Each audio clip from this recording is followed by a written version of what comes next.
Hello everyone, welcome to the program. This is Sunday Politics, live on Channels Television. I am Sean Wakimalo here in Abuja. Tonight we begin our conversation on the progression upon which our country is traveling. There are several issues brought in on the state of the nation. From the latest gale of defection we see happening in some states and the state of the economy, the purchasing power of the average citizen, and the control of the security apparatus under the present government and President Tinubu's watch. One man who speaks his mind and sometimes gets into trouble is my guest tonight on the program. He's a lawyer, author, and political activist. Mr. Dele Farotimi is live for us in Lagos. Thank you so much, Mr. Farotimi, for joining us tonight on the program. Pleasure is all mine. Thank you for having me. It seems the first time I'm speaking with you since your ordeal on the defamation lawsuit. I imagine that lawsuit has been rested, it was halted, and have you found peace? And I'm imagining that all has been altered and finalized right now, isn't it? Several points of correction. Number one, there was no ordeal. I went away on a holiday, even though it wasn't one I would have picked for myself. Number two, there wasn't a lawsuit.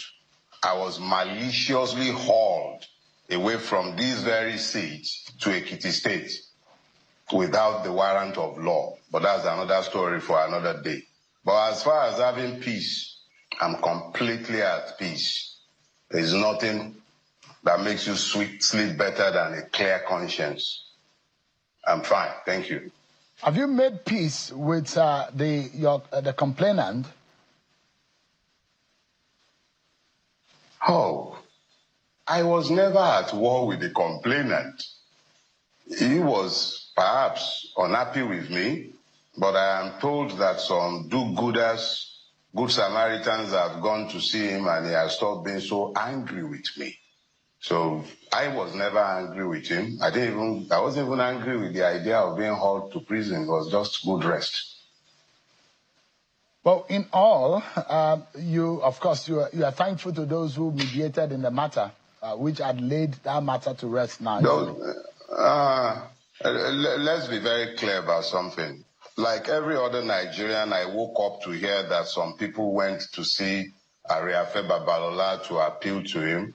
They did not mediate. Mediation would suggest that some people spoke with me, heard my own side, and then spoke with Are, and after that, found peace between two warring parties. Number one, there was never any war between myself and the revered Are. He was the one who had problems with what I wrote. Number two, nobody consulted me before going to him. I sent nobody to him. I know nothing about the trip to him. But even as the Bible says, blessed are the peacemaker. So they made peace of their own accord, not at my instance. I knew nothing about it. I read about it in the newspaper like every other Nigerian. So have you moved on? Have you made peace on this particular issue? Have you moved on? Have you made peace?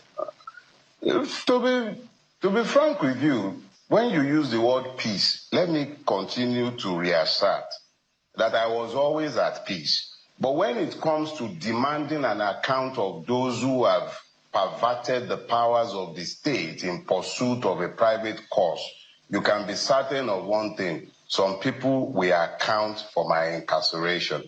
But that is not a matter for banter.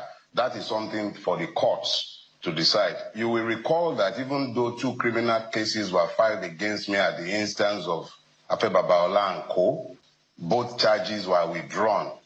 But there are still 4 civil suits filed across the country, one in Port Harcourt, one in Abuja, one in Ogun State, and one in Oyo State, filed by members of the same law offices, the same law office. So even though the criminal suit has been withdrawn, the civil suits are there, and what I would elect to do in response to my incarceration is another ball game entirely, but you can take it to the bank. I will certainly be demanding an account from those who sent me to prison. So, in clear terms, you are going to take up the Nigerian police who made your arrest and took you from Lagos to Ekiti. In this case, you are instituting a lawsuit against the Nigerian police. Is that right? You are the one inferring that. My lawyers will decide who and who are responsible, and they will then proceed to the court. I just know that somebody has to explain to me how I ended up in prison for a civil infraction at best. So insofar as whether it's the police that have to be sued, whether it's the magistrate who sent me to prison, whether it's the persons who wrote the petition, whether it's whoever, but somebody would explain. You see, in law, there is a Latin maxim. We say, ubi jus, ubi remedium. If there is a wrong, there must be a remedy. I went to prison. It is my contention that I was not sent to prison with the due process of law. It is my contention that impunity reigned in sending me to prison. It is my contention that the offense for which I was sent to prison is one that is unknown to law, either in Lagos where I reside or in Ekiti where I was abducted to. So if something like this has happened, it can only be expected that I will expect an account from those who have done this. You can take that for granted. Whether it's the police, whether it's private individuals, whether it's the magistrate himself, persons will render an account for locking me up in a prison cell. There must be a basis for it. 21 days of my life was taken from me. That's an entire lifetime. Some people don't live for 21 days. I was sent to prison through a process that purports to be lawful. I want that process to explain itself so that Nigerians would understand how our legal system functions.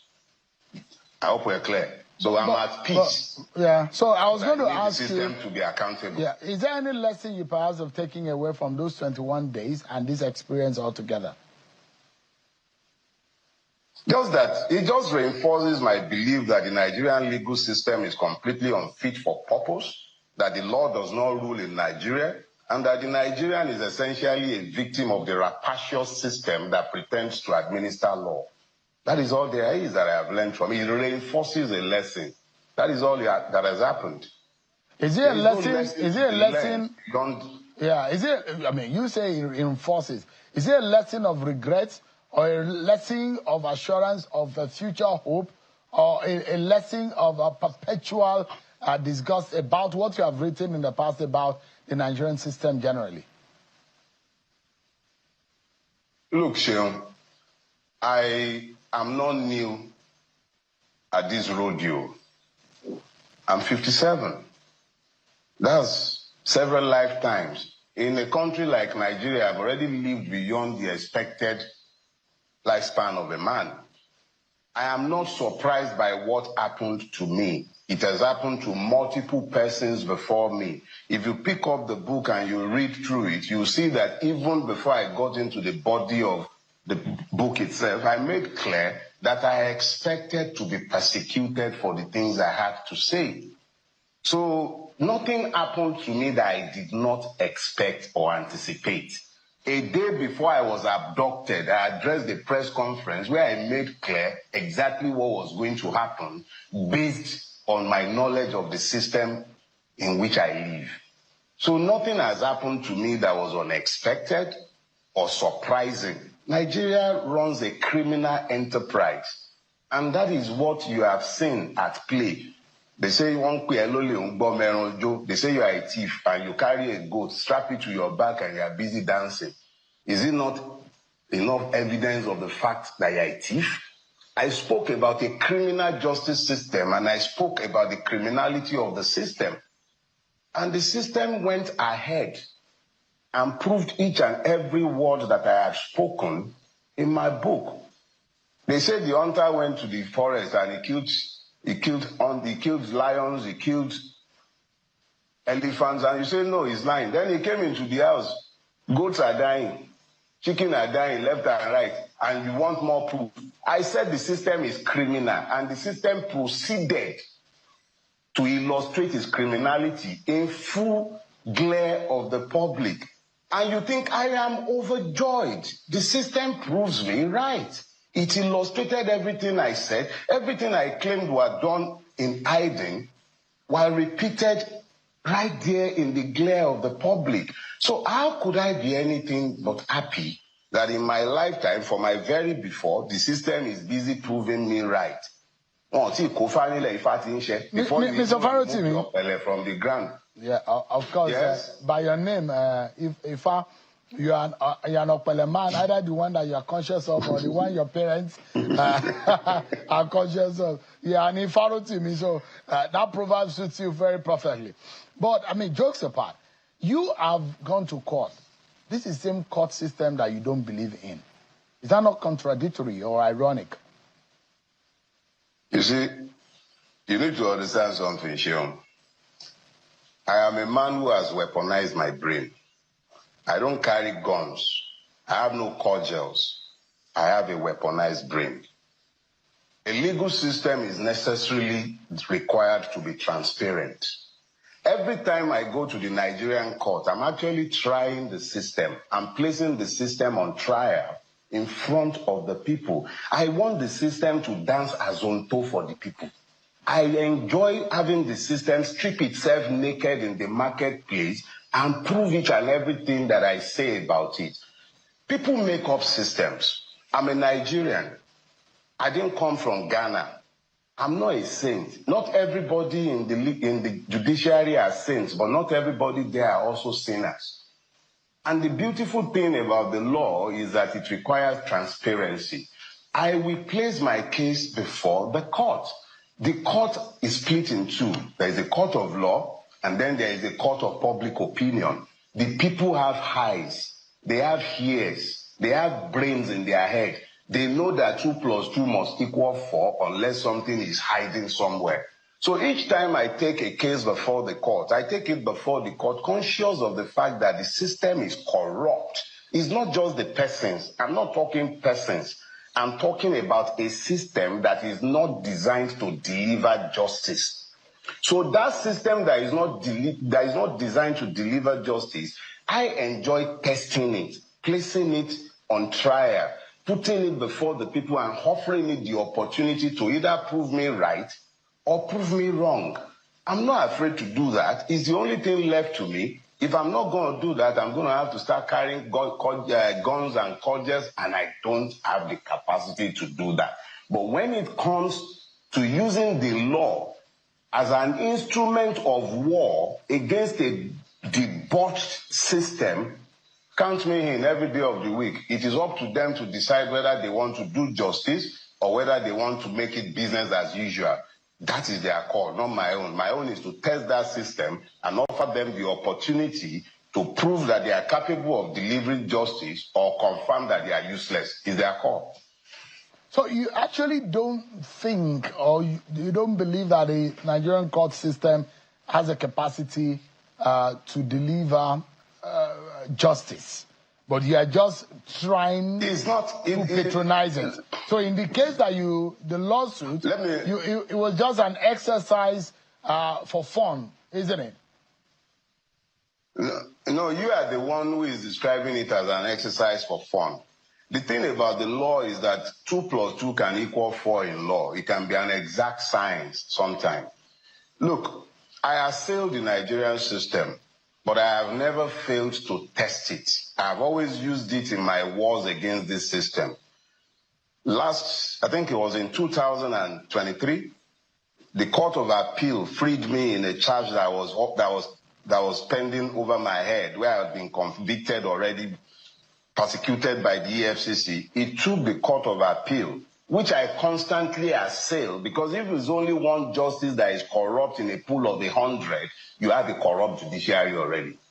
But as bad as that judiciary is, I understand and I hold fervently to the belief that it remains the last hope of the common man. Whether he now lives up to that hope is another business entirely. But if I give up on believing in the capacity of the system, it would then mean that I have embraced anarchy. I use the same court to get my freedom from the EFCC. I have personal matters, as we speak today, against multiple agencies of government before the same court systems. That I am criticizing the court system does not mean I hate the courts. I wish it would work better than it is working, but there is no other place to go.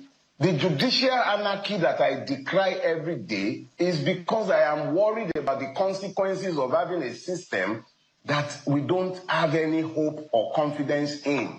So if I'm criticizing the system, it's for the system to get better, not to destroy it. So in this case, do you think things are getting better? No, it's not. Most definitely not, but we live in hope. Let me ask you, I described you as a political activist earlier. And I know that you sided with Mr. Peter Obi, although you've told me on some other interviews that you are really not a Labour Party member or a card-carrying member of the Labour Party. But it seems that all is not well with that party that you helped or that you campaigned for or that you sided with in 2023. How does this make you feel, though? You see, Shehu, I am actually by far more difficult to pin down the way you are trying to. I supported Peter Gregory Obi, but I never supported the Labour Party.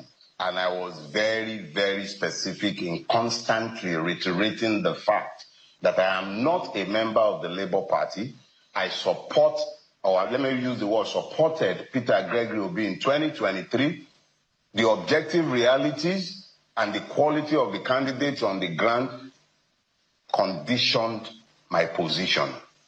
I am a member of Afenifere. Afenifere is a political movement. It supported Peter Obi in conjunction with the Southern and Middle Belt Leaders Forum. So I had multiple political bases for the actions I took in 2023. I am not a member of the Labour Party, and I couldn't care less what happens to the Labour Party.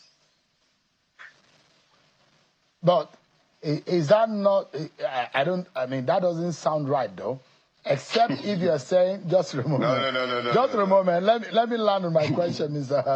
Farotimi. The question I was going to ask you is that if you care less about the vehicle in which the man you supported drove to the election, how does it sound? I mean, if that is the same vehicle that Mr. Peter Obi hopes to use in 2027, except if you have said you have given up on Peter Gregory Obi for president, which you have said it was the better candidate at the time. Have you changed your mind about the personality or the candidacy of a Peter Gregory Obi?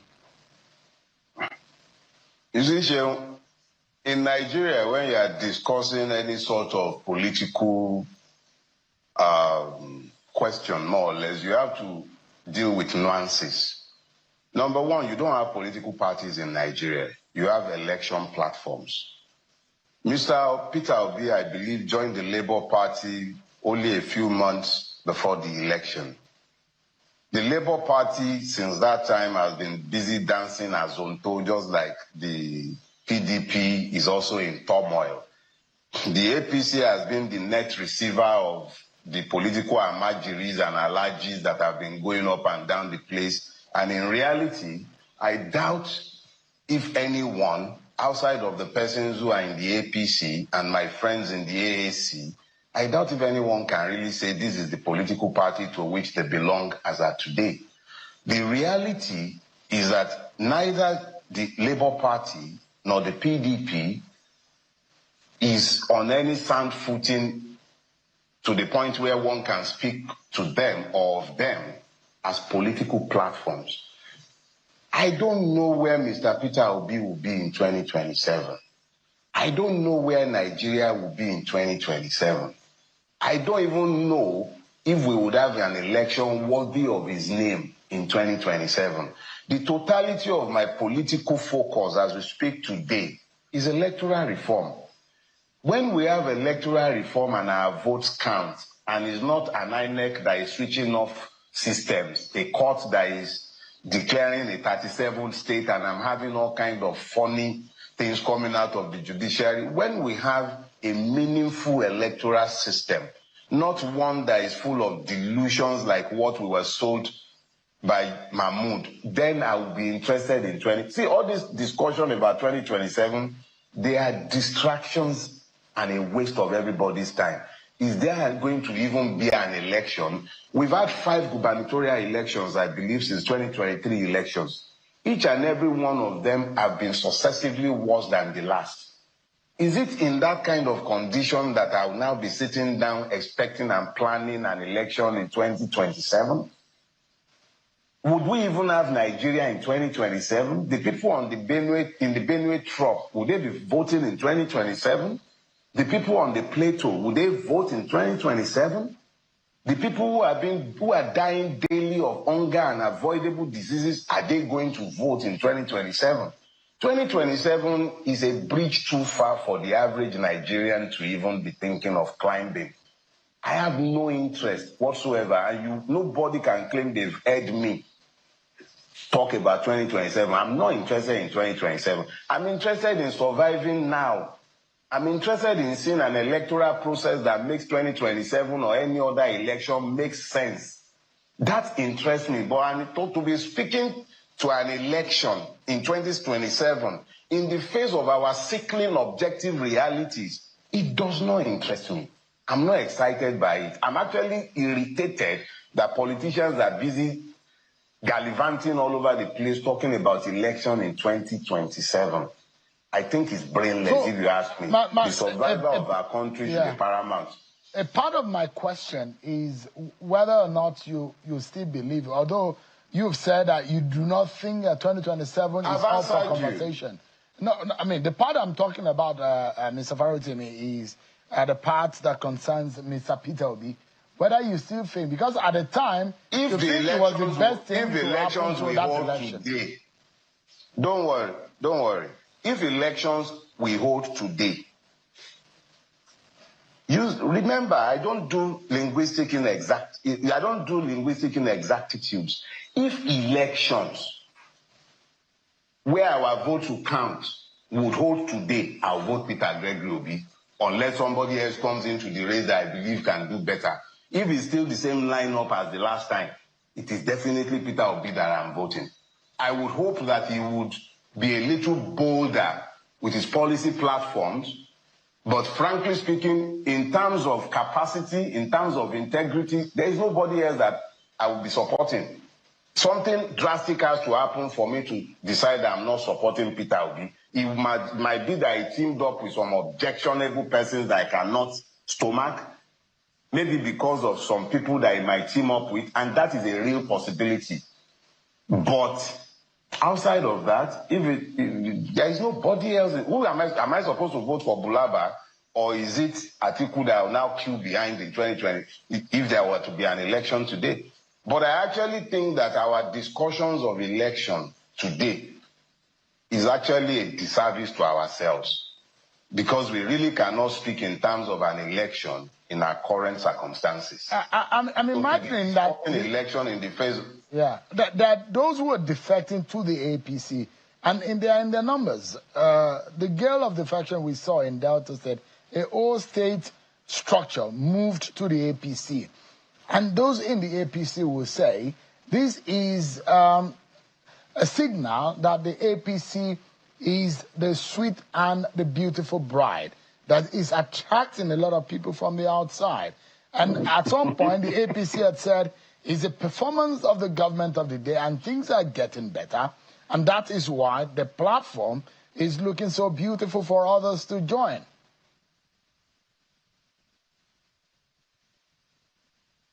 Oh, is that a question?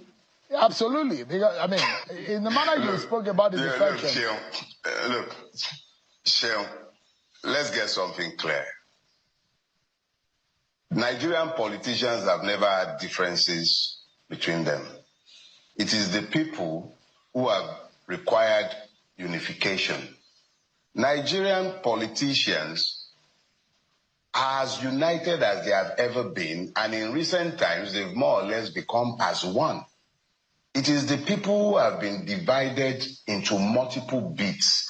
What you are saying today is the realization that you need to align with the behemoth in the land. And that is why you are seeing parties, or let me say, you're seeing entire state structures of the PDP who understand that that corrupt power that has now been captured by the APC is not going to be dropped unless the people become involved and become factors in the electoral process. As long as a Yakubu Mahmoud or whoever is selected to replace him has the capacity to be telling Nigerians to go to court when it declares the election result in the middle of the night, the PDP and all the other power-hungry people would jump into the APC boat because they want second terms and they don't want prosecution or persecution. You and I were in this country, I might even have been on your show, when Oshie Omole declared to the hearing of all Nigerians, join the APC and your sins will be forgiven. The average Nigerian politician is a crook. He needs his sins forgiven. So he will jump into the place where he has been assured that his sins will be forgiven. Not only will his sins even be forgiven, he might be persuaded that INEC will work for him. The judiciary will do his bidding because the levers of powers in the hand of the APC will be made available to those who are in compliance with the APC. So that people are moving into the APC is not a surprise to me. It is normal. Question is, what has the APC done for us? Is it the economy that has become better? Is it security that has gotten better? Is it fuel that is more available and cheaper? What is it? Is it infrastructure? Is it corruption that has subsided? Nigeria has been taken to the land of no return by the APC, almost completely destroyed to its root. But politicians are aligning because for them it's about capturing the public purse. It's about acquiring a license for impunity. It's about ensuring that nothing will happen to them regardless of whatever crimes they might commit. So if they are moving... Quickly, we need to wrap up now. And my final question to you would be, you've described what seems to be a very bleak future or a bleak situation of a country. A nation that's supposed to have... to be a great example for the rest of the world. But those who believe in this country, who think that this country is great and can be greater, actually. But in your own description and your disappointment, perhaps in 60 seconds or less, what do you think, where do you think we can go from here? And what do you think are the answers to the nagging questions? See, the only thing that can save Nigeria is that it does a course correction. Walk away from the abyss that it is continually toying with. You cannot rule a country with impunity and expect that country to develop or to have peace. Nigeria has been locked into this vicious cycle of impunity for the last 10 years. The PDP was bad, yeah, but the APC, they've been disastrous for Nigerians because it's just been a licensing board for impunity, corruption, the worst kind of brigandage that you can imagine, and Nigeria is dying on its watch. So if we are going to do a course correction, it will be because we went back to a system that allows the law to rule, not the will of men or their whims. That is the only thing that can save us. Outside of that, it's just a matter of time. Nigeria will die if it continues like this. Dele Farotimi, should I call you a man that has lived 21 days in prison? Political... No, it's sufficient. No, it's sufficient. You can just call me the senior accused of Nigeria. All right. Dele Farotimi. Lawyer, author, and political activist. Thank you so much indeed. It's a pleasure talking to you. Retired lawyer. Thank you. Pleasure is all mine. Your number, your roll number is still at the Supreme Court. Either you leave it or take it. All right, thank you so much indeed. We're going to break everyone, but when we return, our attention is going to be on the alleged discrepancies in the disbursement of the Tinubu loan, the student loan fund. We'll be asking critical questions really how many billions or millions are missing? Who stole the money? Is there a thief in this, and who are the people to bear the brunt of it? We're asking very critical questions on this matter from the MD of the NEL Fund after this break.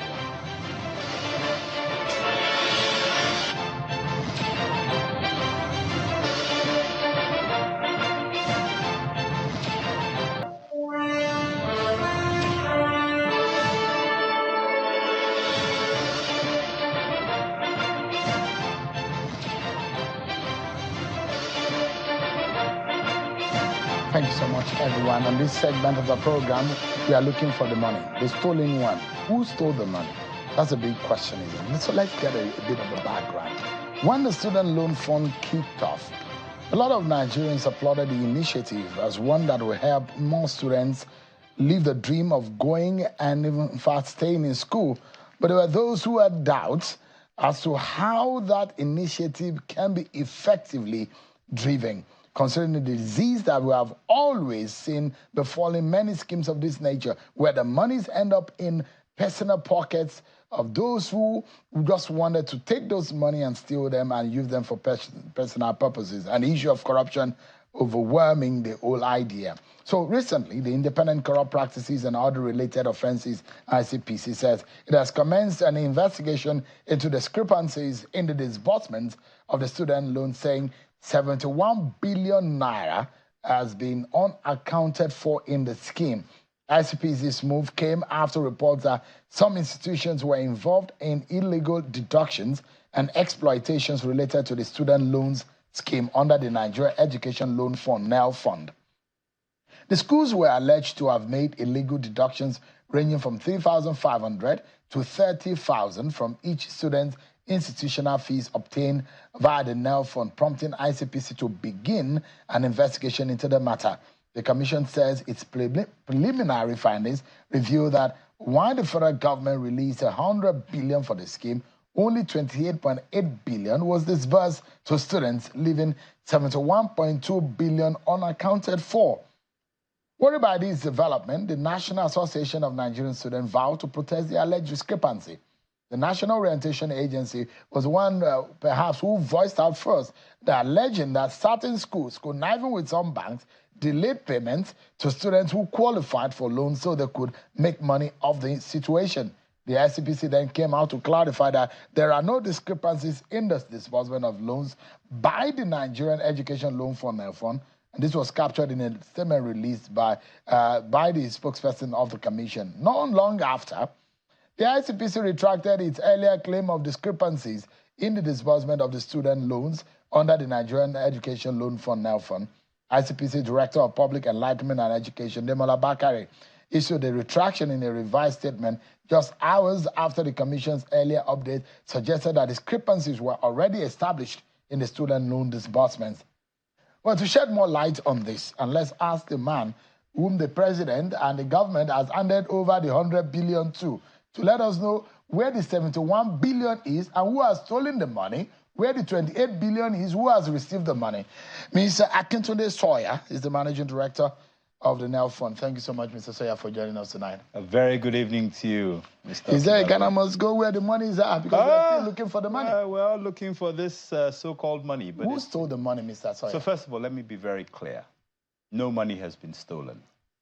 The President, in his wisdom, in a well-intentioned program, decided that he was going to set up the Nigeria Education Loan Fund, a very bold and courageous move to secure the future of Nigeria through the majority of the people in this country who are the youth.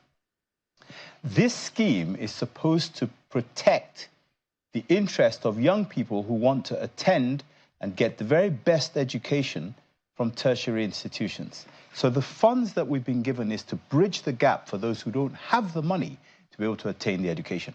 No money is missing. No money has been stolen.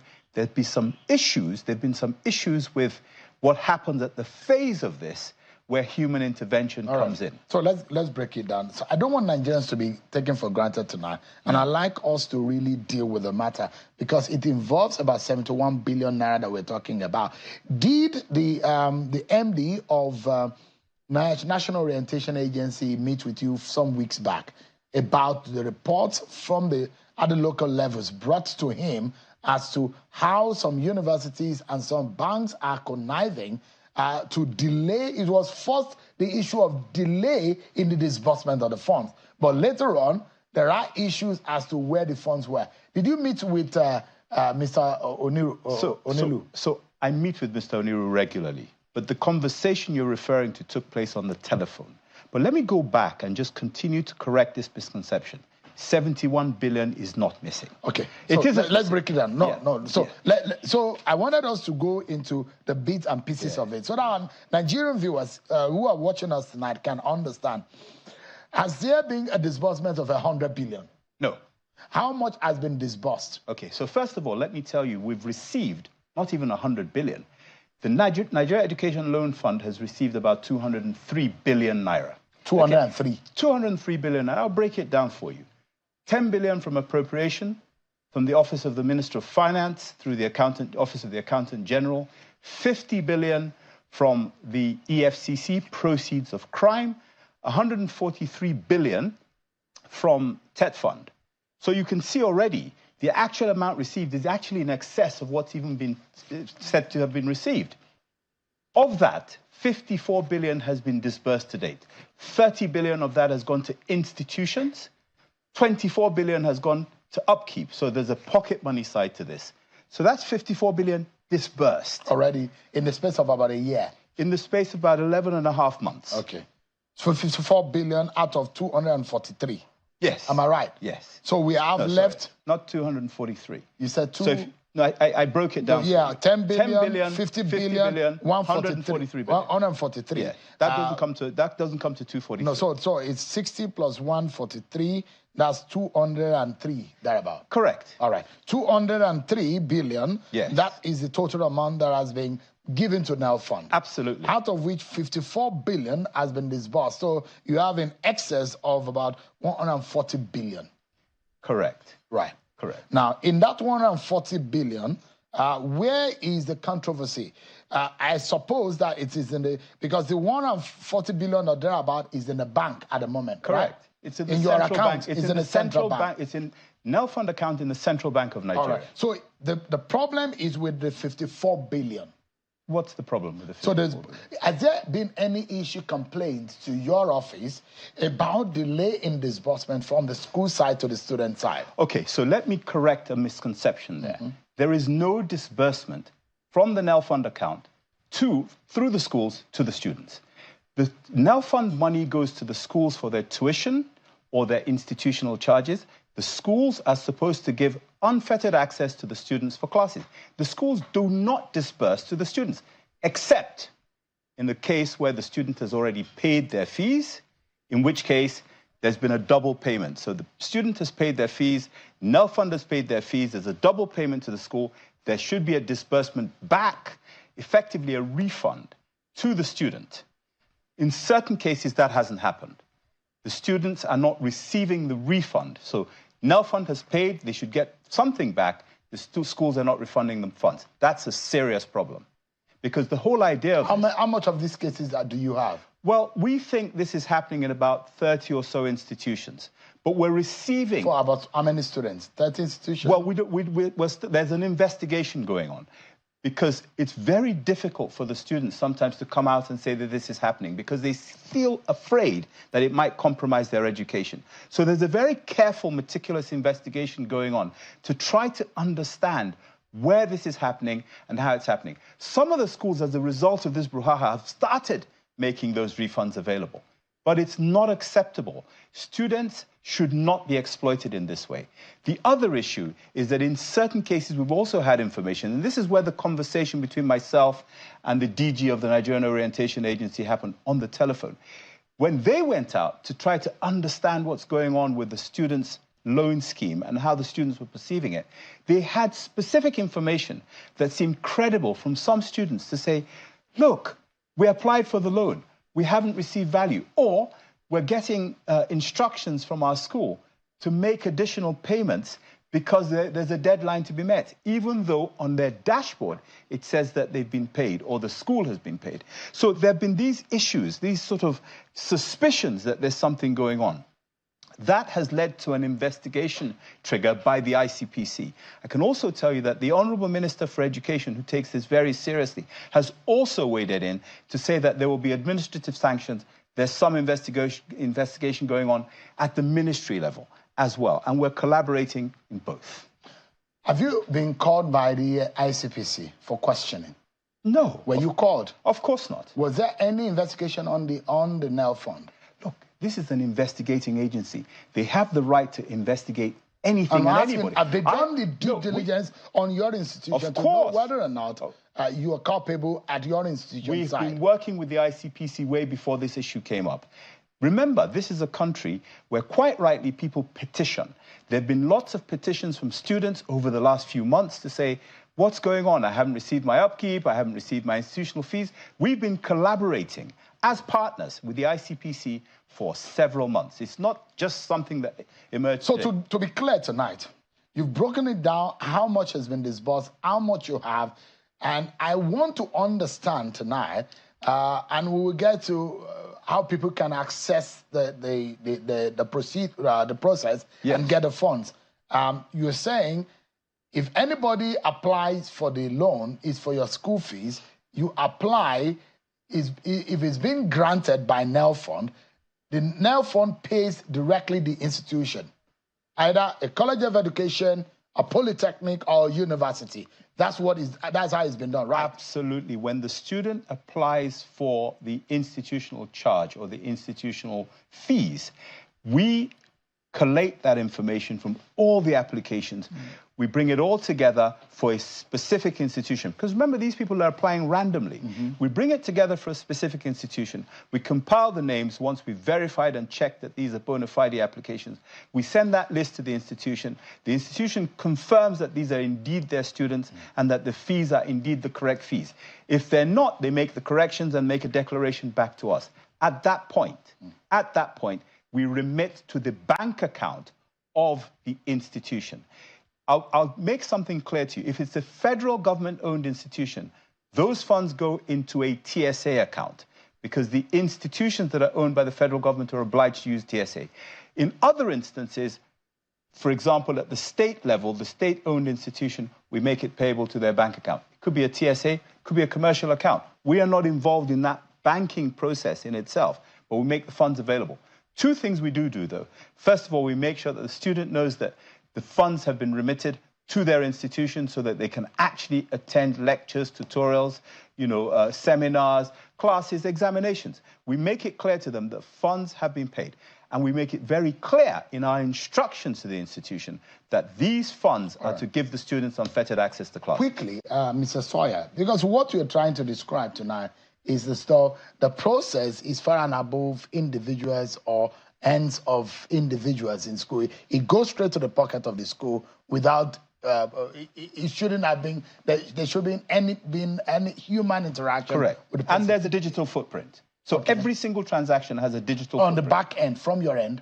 Yes, because it's a banking transaction, we don't touch any cash. And so this is where I'm worried. Not just from our end, all the way through the banking system. This is where I'm worried.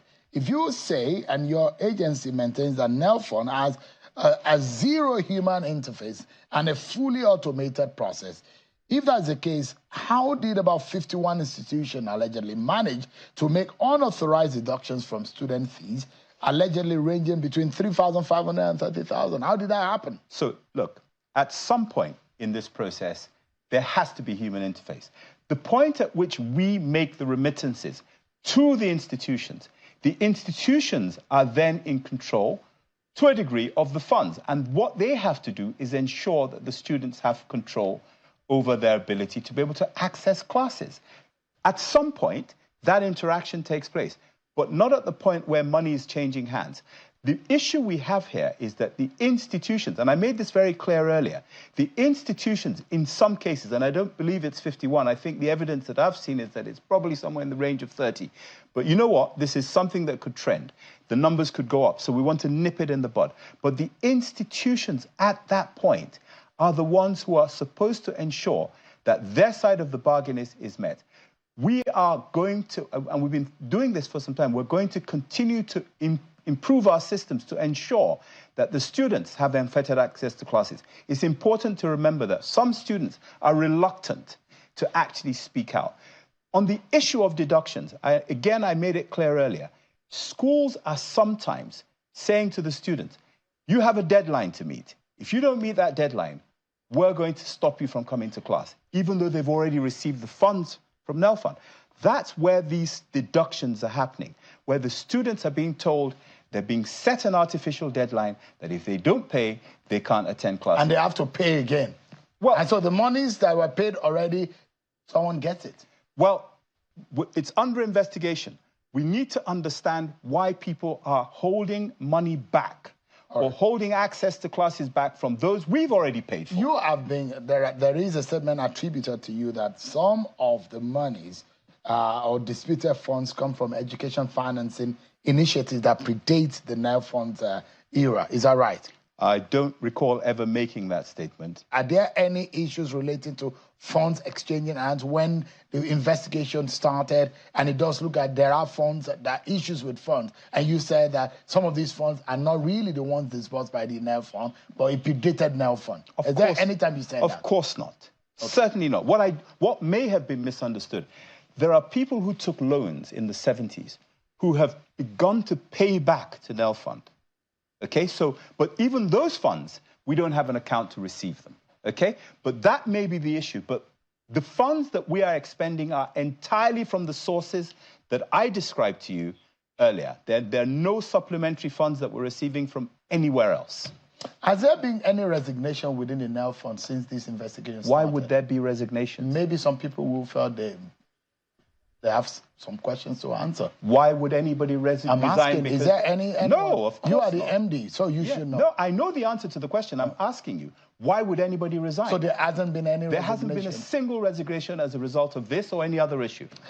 Given the scale of this controversy, Mr. Sawyer, how confident are you that NELFund will survive public trust test and stay positioned to support millions of Nigerian students going forward? Because it's supposed to be to assist the student and fix the plight of those who cannot pay for indigent students. But it does look like there's a big distrust gap in the system already. So, look, the trust gap between the citizen and government has been in place for many decades. Citizens in Nigeria have tended not to trust government. This administration, the administration of President Bola Ahmed Tinubu, GCFR, is in many ways trying to address legacy issues around trust. The NELFund is one such example. This promise was made that students would receive funds. They would receive funds for their education. 293,000 Nigerian students have received benefit from NELFund directly if they've applied for the upkeep loan, indirectly if they've applied for the fund, the education part of it alone. Let me ask you a question. And this is a parent. This is a parent. Sure, just a moment. Okay. This is a direct feedback. Yes. And I don't know why NELFund is unable to publish the names of institutions who are fund culpable in some of these issues. This is a parent who wrote to me right as we're talking. He said, I deliberately asked 2 of my 3 children studying at the Obafemi Awolowo University, Ile-Ife, for the purpose of monitoring and ensuring transparency. Both individuals were duly verified and approved for the loan more than 8 months ago. However, as of this morning, neither the monthly stipend nor the tuition fees have been disbursed. Furthermore, no single student at OAU Ife, to the best of my children's knowledge, has confirmed receipt of the loan. So, you know, you've cited an example of unnamed people at an institution that you have named. Until I get full information about the circumstances that you just described, I can't possibly comment on it. I'm very happy for us to look into it. There are a number of investigations going on. I suggest and I advise that that parent write either to the Ministry of Education, to myself, or the ICPC, and raise it as a petition, because we're clearly bound to have some accusations that are either unjustified or incorrect, some that are justified and quite correct, but it needs to be brought to our attention. There are 293,000 people who are benefiting from this today directly. Yes, there might be delays. Yes, there might be issues. And I'll tell you what, I empathize with people like this if it's true, because for them, it's 100% chaos. It's hell when you're waiting for school fees or you're waiting for stipends and you don't get it. I don't diminish it using statistics, but I do say, and you're a lawyer, I know you're a lawyer, when you start talking about allegations and publishing the names of institutions until we have concrete evidence, we're not going to do that because we don't want to malign anybody. There's nothing worse than accusing somebody of doing something that they didn't do. So we're going to do this properly. We're going to behave here in a civilized manner. Mr. Sawyer, those pessimists, I call them pessimists because I totally was very happy. If I had the opportunity of this kind of scheme when I was in uni, I'll be very happy because my parents were not buoyant enough.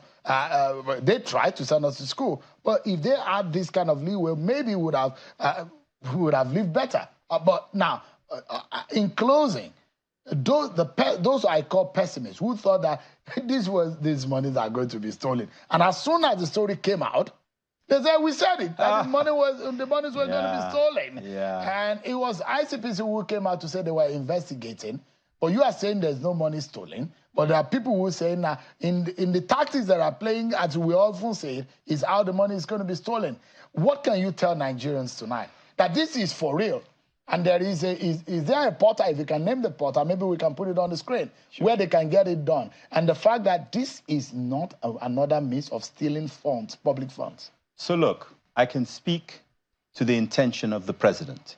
The intention of the president is to provide an equal opportunities platform for Nigerians who want to become the best that they can be by being able to attend tertiary level education. So the intention from the top is that this must work well. The president, in his wisdom, has picked a team, okay? And today we report through the Ministry of Education that is totally focused on the proper implementation of every scheme under the Ministry of Education. So I'm only going to speak for that. NELFund is one such scheme. We've been very transparent about publicizing and promoting and pushing all the data that we get, who we pay, when we pay them, their responses to us. We've been very, very deliberate about being transparent.